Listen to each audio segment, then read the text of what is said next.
As indirect negotiations between the US and Iran in Oman are approached, all eyes are on the potential for a breakthrough on the nuclear issue.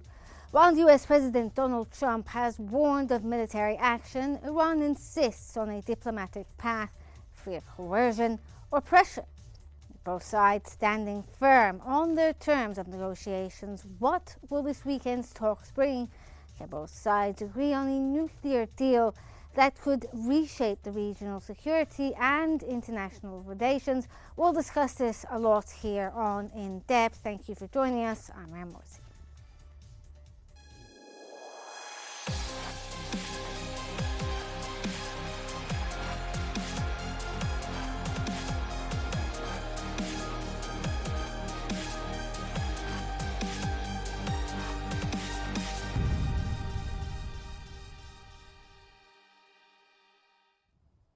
President Trump's envoy, Steve Witkoff, will lead the US delegation for nuclear talks with Iran on Saturday in Oman, as reported by Axios. Trump on Monday announced the high-level meeting between US and Iranian officials regarding the nuclear talks. On the other side, Iranian Foreign Minister Abbas Araghchi, whom Iranian press reports says will be Iran's chief negotiator, insisted the talks would be indirect, with Omani mediators passing messages between the sides, while Trump insisted the talks would be direct.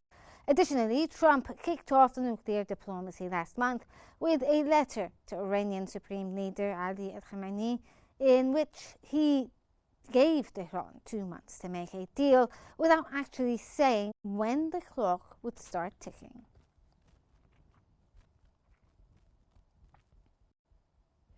As diplomatic efforts intensify, Iran is ready to engage in talks with the United States over the nuclear program, with indirect negotiations set to take place in Oman. Will this diplomatic effort succeed, or will the military option prevail?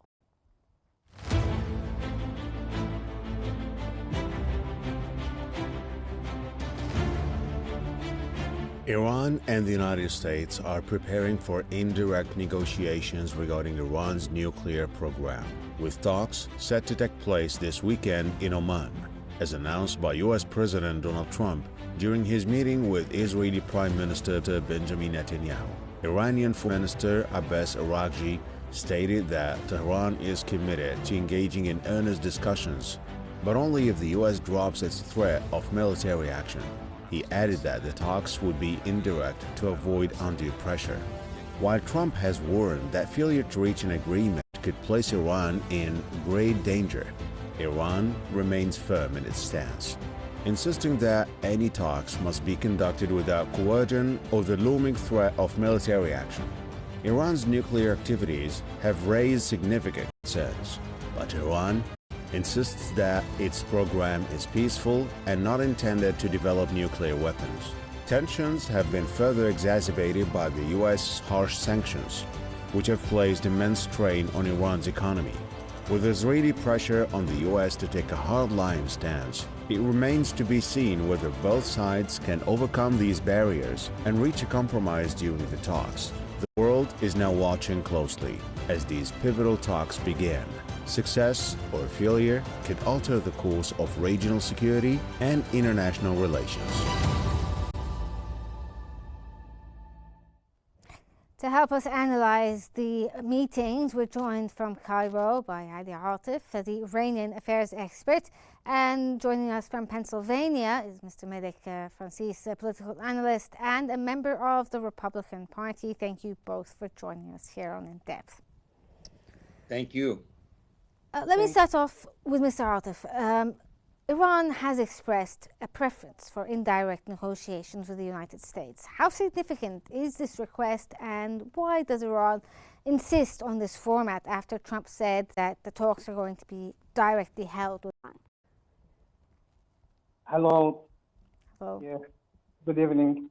Yes, Iran, I think that Iran is forced to engage in these nuclear talks with the United States because of many reasons. At first, Iran is now or has now a choice between military action against its nuclear sites inside Iran, or to sit on the negotiation table with the United States, reach a nuclear deal. So this is now the most important reason for why Iran is enforced to engage in this talks. I think the second important reason is that, is regarded to Iran's economic now. I think that the crisis which the economy in Iran faces, I think it has enforced Iran also to reach or to sit on the table, the negotiation table with the United States. Because recently Iran has, or the crisis, the economic crisis in Iran has been more problematic than in the past. Recently, the Iranian real has been so low against the dollar. $1 is now 1 million real, recently, the last day. So these all of these reasons enforce Iran to reach a deal with the United States and to sit on the negotiating table with the West in general, either the United States or the European countries. Okay, if we could get Mr. Francis's take. Now, President Trump has said that if negotiations failed, Iran would be in great danger. However, he also came into office promising no more forever wars. Do you believe that the US is genuinely ready to take military action against Iran, or is this some form of negotiation tactic and pressuring the Iranian side into some sort of deal between them? Me? Yes. Okay, thank you. As you know, and we all know by now, that President Trump has no respect for his friends or his enemies, and he likes to threaten everyone. For the first time since January 20th, I believe that he is really sincere, because he wants to reach an agreement with Iran to prove to his followers that he succeeded as he promised during the campaign. And a war in the Middle East, unfortunately, no one will benefit from it. I think it may, and I hope not, it may, I think, create and start World War III. But I believe the Iranians are ready now, because they want the sanctions lifted. Iran, as you know, has been losing billions of dollars since the embargoes. And President Trump wants an agreement that he would sign. He will get all the credits. He abolished or canceled the agreement in 2018 because President Obama was the one that signed it. He likes to sign everything. As you know, every day he's signing an executive order every day, and he shows his signature. He's in love with his signature. So I hope this time he's sincere, and we do need an agreement with Iran in order to diffuse the wars in the whole area in the Middle East. And Iran almost succeeded in signing an agreement with former President Joe Biden. Fortunately, he withdrew from the presidential race because of a health problem. And the copy of the agreement that was supposed to be signed between Iran and President Biden, it was a good one. Iran promised not to support any militia in the Middle East, and they would allow international inspector to come and check any plan they have underground, above ground. So they almost really get a good agreement. And I hope that President Trump, for the first time now, but you think that President Trump may set the benchmark a bit higher than expected? It's a way, I don't know. Some analysts believe that maybe the Trump administration is attempting to not get a deal, or get the best possible deal but the Iranians may not be very happy with these negotiation points. I believe Iran would do anything because they want the embargo lifted, and they don't want Israel to bomb them, because Prime Minister Netanyahu of Israel wanted to bomb Iran and start World War III in order for him to stay in power. So, and he did not really have a good meeting with President Trump when he was here in Washington, D.C., because he denounced the meeting between the U.S. and Iran, and he was not happy with it. Yes. He he wants us to bomb Iran. He wants us to destroy it. But I think the poor guy doesn't think ahead of really ahead of time, because a war in Iran would not help him, would not help Israel, would not help anyone. And I don't think the European, Russians, the Chinese would be happy with us bombing Iran. And I don't think President Trump wants to bomb, because he was really against all the wars, especially the war in Iraq when George Bush, the son, was president. Now he's bombing Yemen because he's trying to please the Israeli lobby here and the Israelis, not because he wants to destroy Yemen. So I believe for the first time, I'm optimistic, because in the first term when we elected him, I worked hard for his campaign. Yeah. He disappointed us. But this time, I think he needs a victory. He's dreaming of really, he's getting the Nobel Peace Prize. Therefore, he's trying to reach an agreement with the Iranian regime. Okay, Mr. Atif, what about you? What's your take? Do you think that Iran is now more ready or willing to engage in direct talks, or talks in general, regarding their nuclear program? I think that Iran is now so ready for engaging in talks with the United States. As we said previously, that the economic situation in Iran and also the regional situation now, I think it pushes all of these push Iran towards reaching a nuclear deal with the United States, especially Trump administration, and also with the European countries. At first, this economic situation and also the regional situation, Iran has lost its regional military groups in 2024. Also, it's not 100%, but these military groups have lost so much of their power last year, 2024, in the war with Israel. So I think that these also regional factor pushes Iran towards sitting on the negotiation table with the United States. And also I think that because Iran knows that the second alternative will be the military attack, so it's pushed from the inside, from the clerics inside Iran, to sit on the negotiation table with the United States. So I think that that Iranian leaders inside Iran see that this is the most suitable choice for Iran in the present time, and I think that they at least will sit on the negotiation table with the West and reach a nuclear deal, but a nuclear deal more in favor of the United States and the West, because. But are there any red lines that the Iranians are not willing to negotiate during this meeting? Sorry? Are there any sort of red lines for the Iranians? Is there something that they're not willing to negotiate? I think that Iran now is much more important. But when we talk about red lines, I think that there are some red lines for Iran when it talks with the United States. At first, Iran does not accept to negotiate on its missiles program at first, and also on the drones program.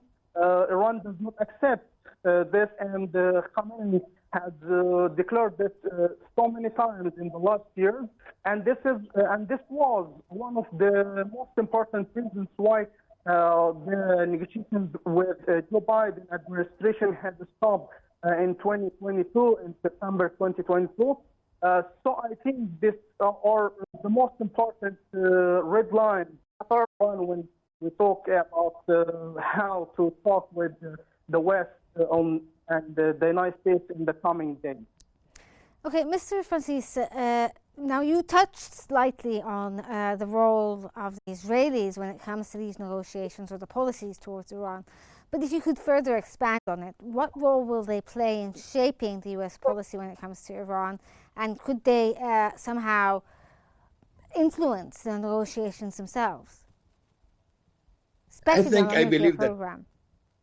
I believe Prime Minister Netanyahu did try to influence Trump not to take his path in order to meet with the Iranian on Saturday, as it happened in 1988-89 with President George Bush when he announced that he will meet with the PLO, and Israel got mad at him, and there were too many problems between the Israelis and the Bush administration then. And I believe it will happen again now between Netanyahu, his government, and President Trump, because President Trump has a hard head. He doesn't listen to anyone. But he's been very generous with the Israelis. I mean, when it comes to the conflict in Gaza, he's completely supportive of every action happening there.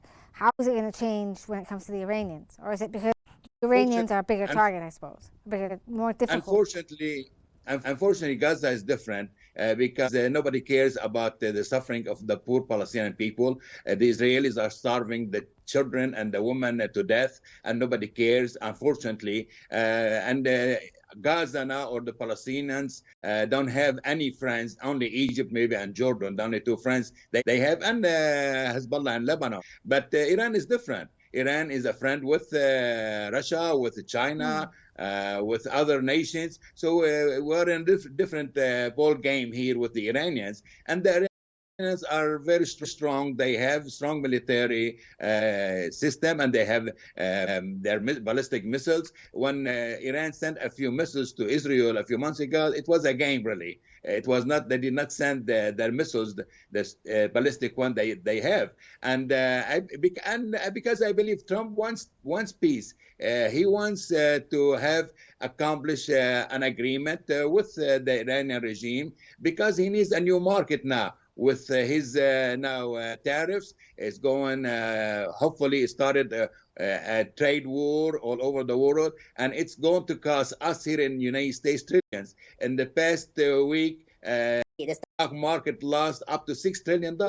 All his friends lost billions. Mr. Musk lost about maybe 130 billion bucks in a few days. So I don't think he could afford now a war. And I hope that he will put pressure on the Israelis to stop starving people to death in Gaza, to stop the war and get off Gaza, because the Palestinians will not leave Gaza, and he's not going to have the Riviera of the Middle East in Gaza, thanks to President Sisi of Egypt and to King Abdullah, who really stopped the plans of the Israelis and of President Trump. That's why President Trump is not very happy with President Sisi. But Sisi did the right thing, and I support him. He's one of the best. I wish the Gulf states and Saudi Arabia will put pressure on President Trump to stop the war in Gaza. And don't forget that the Gulf area, Gulf states with Saudi Arabia, don't want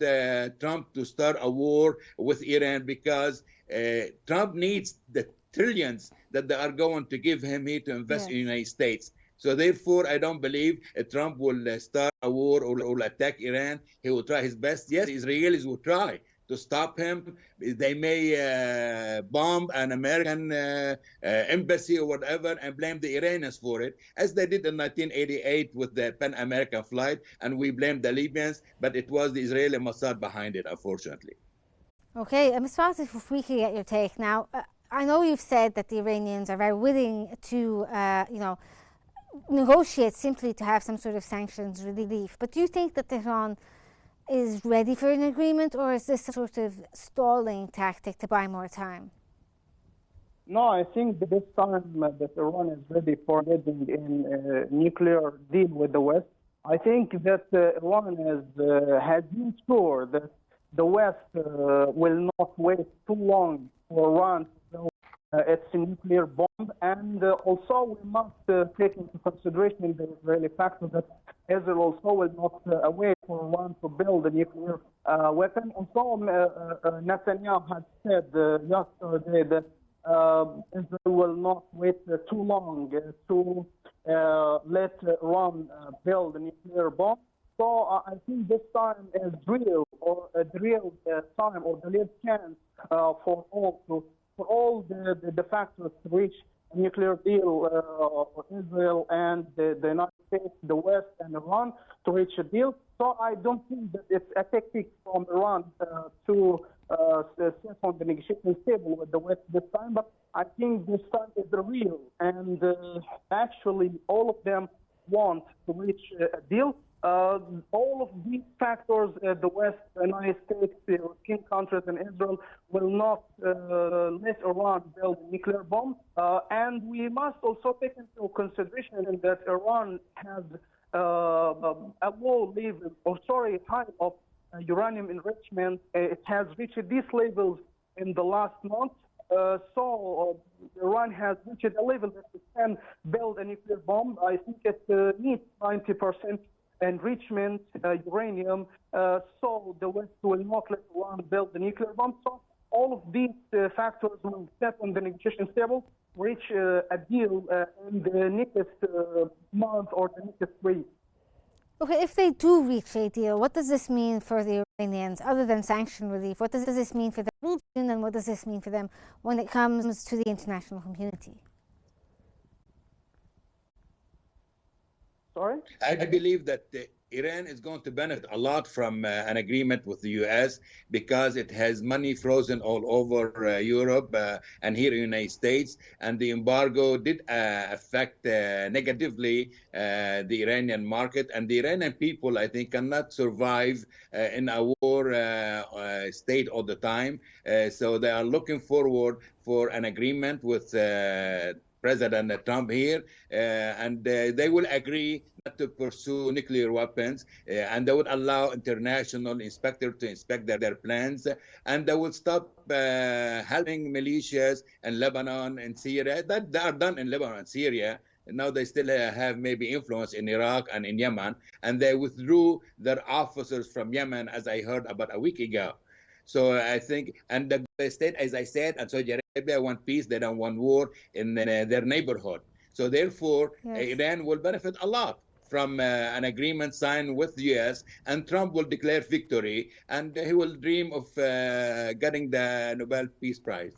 Okay, Mr. Atif, what about you? What's your take on this? How do you see the Iranians handling it if the negotiations are successful? Does this mean that there may be further negotiations with neighboring countries and the Gulf states and so forth?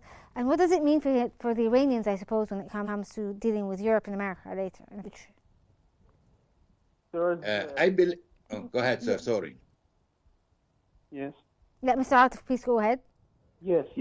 I think there's a very important question about how, what will the Iranian reaction be if the United States declare military attack against Iran or against the nuclear site.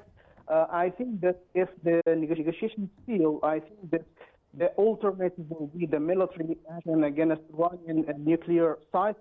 I think that